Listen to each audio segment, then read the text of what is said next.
Vale, pero esto parece muy sencillo. Ahora vamos a ahondar más. ¿Cómo producen esa electricidad? El funcionamiento de una placa solar, una placa de energía fotovoltaica, es el siguiente. En la placa solar tenemos distintas capas. La primera capa de arriba, una grilla metálica superior de contacto, con un electrodo negativo. Esto haría de masa. Luego tenemos debajo el contacto negativo.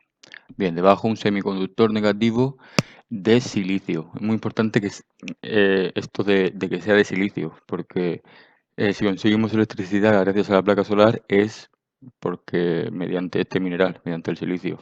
Bien, pues como iba diciendo, el semiconductor negativo de silicio, después en medio una zona de carga espacial, que es la zona por donde se van a transmitir los electrones desde el negativo hasta el positivo, y después tenemos el semiconductor positivo, también de silicio. Bien, debajo tenemos el contacto positivo y la grilla inferior de contacto, es todo positivo. Básicamente tenemos dos componentes, negativo arriba y positivo abajo. Bien, en medio tenemos unas capas que son de silicio. Al darle la luz del sol, pues el silicio es un componente que cuando está expuesto a la radiación solar, pues tiene un movimiento de electrones internos desde su parte negativa hasta la parte positiva.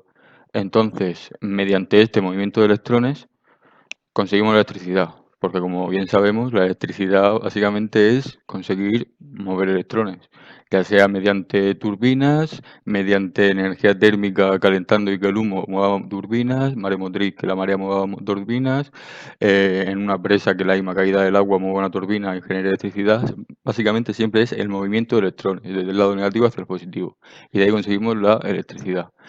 Bien, ahora, esta electricidad que obtenemos cuando incide la luz solar encima de los paneles y por medio del silicio y del paso de electrones desde el lado negativo hasta el lado positivo, esa electricidad que obtenemos no es electricidad que podamos utilizar en una vivienda o en la mayoría de sitios, porque es electricidad de corriente continua, que es la electricidad que utilizamos, por ejemplo, en una pila o en un acumulador o en una batería. Es una electricidad que no tiene una onda senoidal, por así decirlo.